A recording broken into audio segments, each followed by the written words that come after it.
देखिए, यूएसए में श्री राहुल गांधी जो लीडर ऑफ की अपोजिशन हैं, उन्होंने जो चिंता ज़ाहिर की है सिखों के कगार पे, जो कड़ा पहनने के लिए, दस्तार की जो इज़्ज़त मान सत्कार के लिए, उसमें कई सवाल खड़े होते हैं।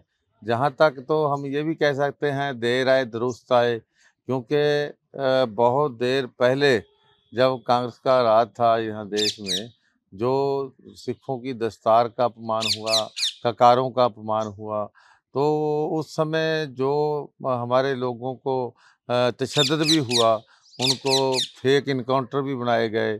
और अगर जो चिंता आज श्री राहुल गांधी जी यूएसए में कर रहे हैं सिखों के ककारों पे, अगर वो चिंता इनके पूर्वजों ने की होती, तो 1984 में भारतीय फौज का हमला हमारे दरबार साहब पे ना होता, तो बहुत सारे लोग शहीद ना होते।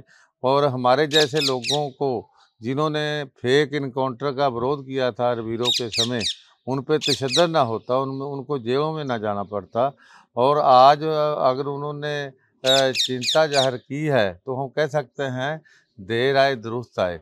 और हम ये भी कह सकते हैं कि जैसे पंजाबी की कहावत है ना, साजे तो बोले शान क्यों बोले, क्योंकि जिनके अपने राज भाग में ये सब कुछ हुआ हो, तो जब वो कहते हैं तो थोड़ा-सा उन लोगों को वो उस पे विश्वास नहीं होता।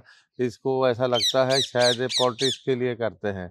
मगर हम ये कह सकते हैं कि आज देश के हुक्मरान जो हैं, जहाँ देश की जो बड़ी पार्टियाँ हैं, अगर उनको सिखों के ककारों की चिंता हुई है, तो मैं समझता हूँ अच्छी बात है। क्योंकि ये साबित हो रहा है कि जो नई जनरेशन है, उसको हमारी विरासत समझ आने लगी है।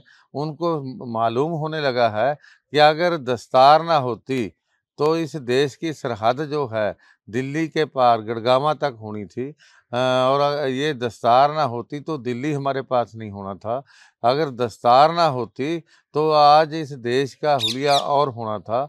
और ये गुरु साहब के दिए ककार जो हैं, जिनके बारे में किसी बहुत बड़े कवि ने भी कहा है, जो गुरु गोविंद सिंह साहब ने जो जयकारा दिया है, अकाल का नारा मारा था गोविंद के गाजी सिंहों ने, भयभीत तो हुई और कांप उठी, वो मानमती तुर्कानी थी।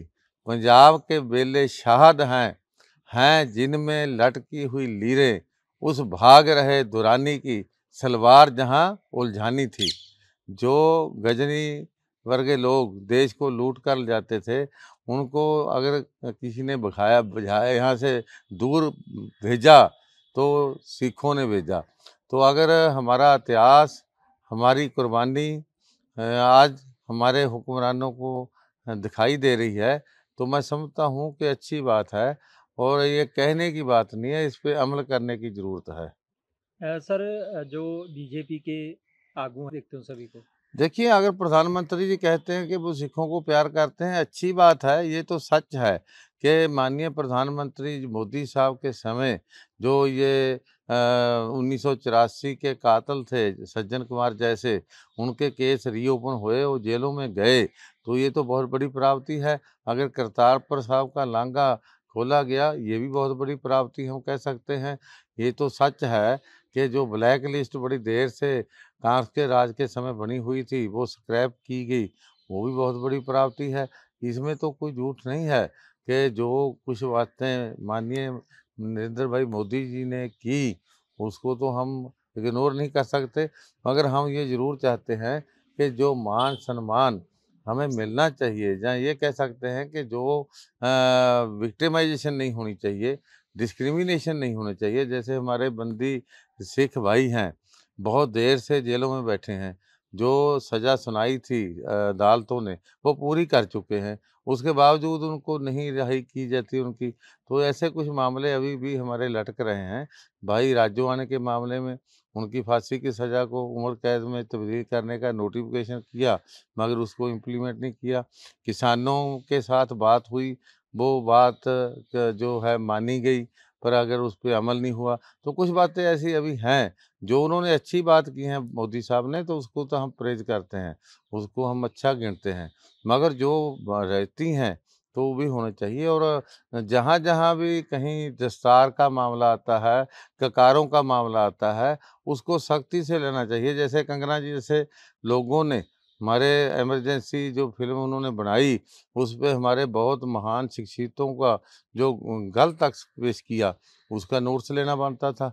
तो कुछ ऐसी बातें हैं जो अभी भी इंसाफ़ की माँग करते हैं, मगर कुल मिला के अगर जो बातें अच्छी की हैं, तो उसको हम प्रेज़ करते हैं मोदी साहब को।